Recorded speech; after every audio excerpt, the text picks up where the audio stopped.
Oke.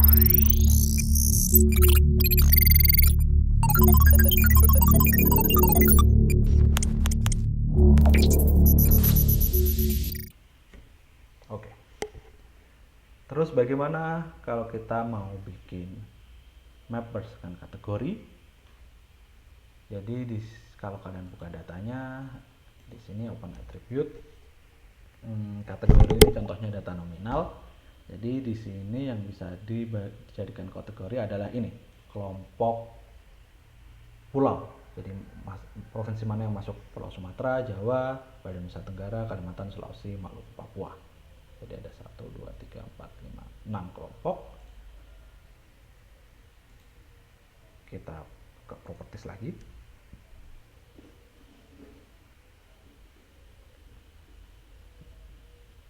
Klik kanan properties kalau mau buka properties.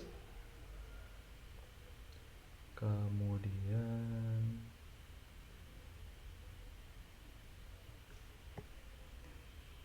kita ubah ke kategori karena datanya data nominal. Kelompok pulau tadi namanya adalah island. Kita add semua value-nya seperti ini. Value-nya nggak perlu, kita oke. Nah, kayak gitu. Kita klik kiri 2 kali, kita mau ganti judulnya, bukan persentase penduduk miskin tapi kelompok pulau di Indonesia.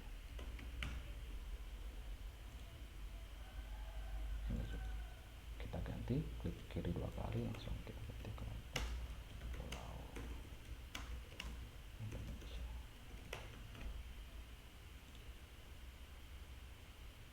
Yap, jadi kategorikal.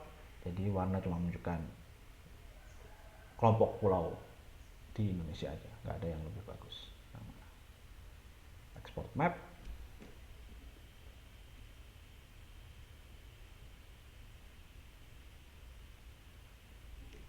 Kita tunggu dulu karena memang laptop yang saya gunakan ini memang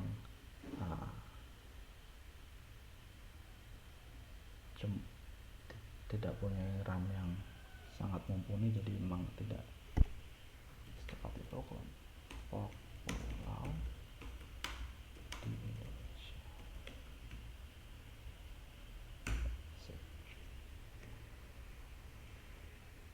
Nah, itu kita udah bikin 2 thematic map, yang satu berdasarkan data kuantitatif, yang satu berdasarkan data kualitatif.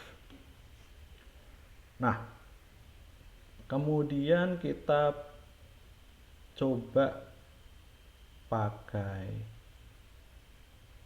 buffer seperti itu.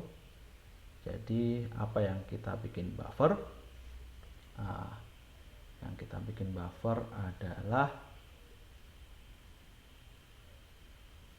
PTN di Indonesia.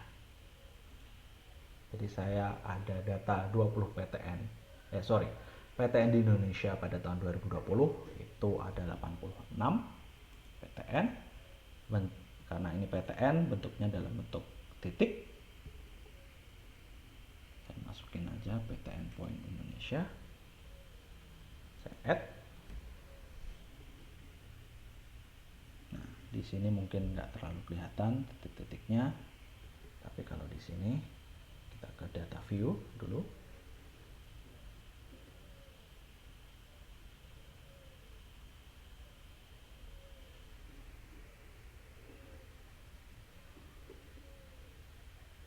Nah, jadi lebih jelas. Jadi emang kebanyakan di Pulau Jawa. Untuk kalian ngubah-ngubah poin ke atas, poin ke bawah, layernya nggak bisa di bagian list by source ya, kalian harus list by drawing. Harus hati-hati. Kalau di list by source kalian nggak bisa tuh geser ke sini, nggak bisa. Tapi kalau ini bisa. Nah, seperti yang saya bilang, kalian harus hati-hati ketika numpuk layer. Kalau nggak, layernya nggak kelihatan, poinnya nggak kelihatan kalau di sini. kita mau bikin analisis buffer wilayah 100 km 50 km di sekitar PTN. Apa tujuannya? Kita coba buffer dulu. Kita buffer itu ada di toolbox. Ini toolbox. Kita masuk analisis. Terus ada di proximity. Ini ada buffer. Kita coba langsung saja.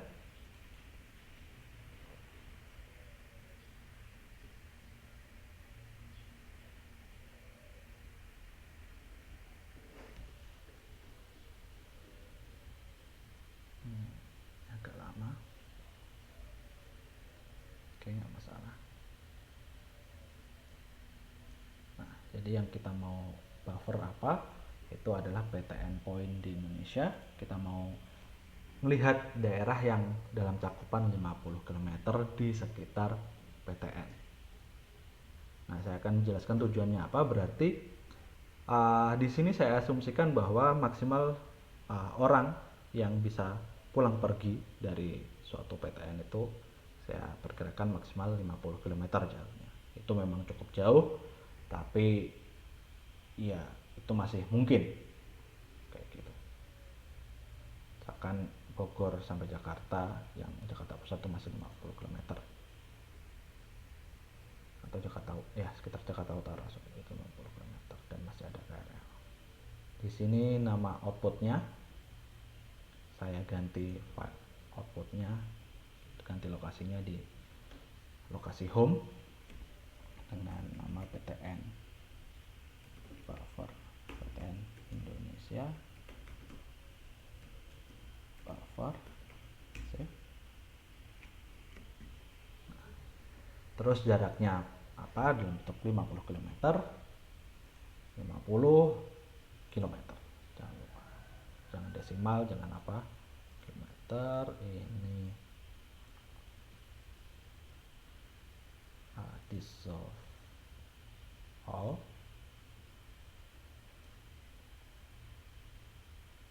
Jadi penjelasan ada di sini. All buffers are dissolved together into single feature, kayak gitu. Removing overlap, biar nggak overlap. Ntar saya cek dulu. Oke, PTN point 50 km, namanya ini, ada fieldnya. Oke, all dan oke. Kita tunggu dulu ArcGIS mengolah data. Kita close. Nah, ini buffernya. Jadi coba kita lebih dekat, 1/25 juta skalanya. Di sini kita lihat bahwa mayoritas Pulau Jawa tertutupi sama buffer zone 50 km, kecuali ada beberapa daerah di sini. Ada Tuban, Jawa Timur, Trenggalek, Jawa Tengah, Rembang, Jawa Tengah. Jadi selain di daerah di sini sama Madura yang sebelah timur, daerah Pulau Jawa tercover 50 km PTN. Jadi 50 km dari daerah tersebut ada PTN. Kayak gitu. Jadi masih bisa pulang balik walaupun 50 km agak jauh, tapi ya kan. Sementara daerah di Sumatera banyak yang nggak ke-cover perguruan tinggi negeri. Lebih banyak lagi di pulau lain seperti Kalimantan, Bali tercover full, Bali, Lombok, di pulau-pulau Sumba, Sumbawa dan sekitarnya ini, atau Sunda kecil juga nggak ke-cover. Papua yang ke-cover cuma satu di Papua Barat, terus di Jayapura dan Merauke. Nah, itulah analisis spasial menggunakan buffer.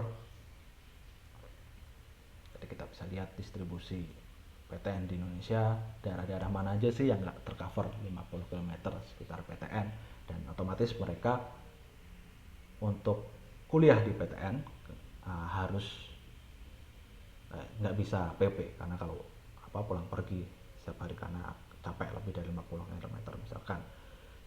Di daerah sekitar sini ada Tuban, Jawa Timur, Kalau ke Surabaya 100 km, berarti kalau pulang pergi tiap hari 200 km. Itu kemungkinan orang nggak akan itu.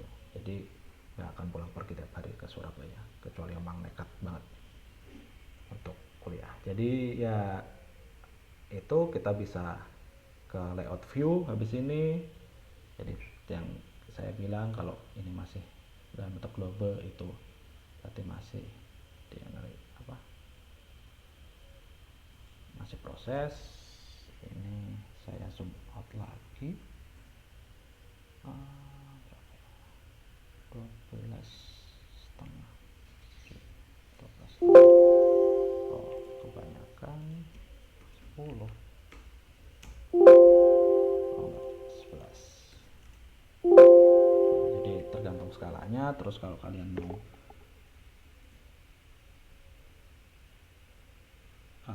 kalian bisa ganti ini,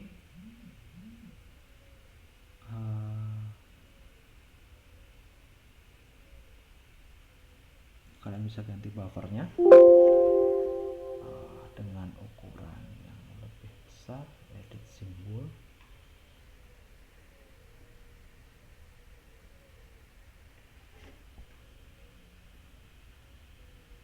Unitsnya point,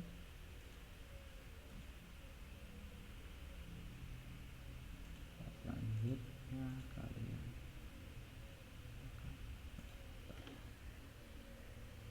ganti 3, coba apa yang terjadi.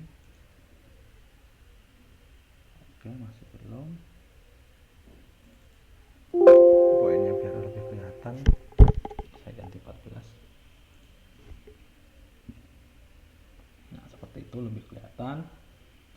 Sementara di sini legendnya saya masukin yang buffer sama PTN poin Indonesia saja. Sementara yang ini nggak perlu ditampilkan. Ini analisis buffer 5 km PTN di Indonesia. Kalian kalau mau analisis lebih jauh mungkin nanti bisa lihat bahwa daerah-daerah kabupaten yang nggak kena buffer mungkin kualitas pendidikan tingginya nggak sebaik daerah yang kena buffer kayak gitu. Itu bisa, itu satu hipotesis. Ini buffer, ini kita ganti PTN di Indonesia biar nanti langsung keluar. Kalau kalian ganti di sini, otomatis di sini akan berubah. 50 km buffer. Yap. Oke. Kita ekspor mapnya.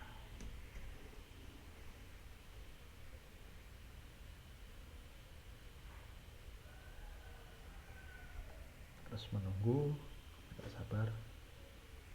Nah, oke, sembari menunggu saya jelaskan hal yang selanjutnya yang bisa kita lakukan.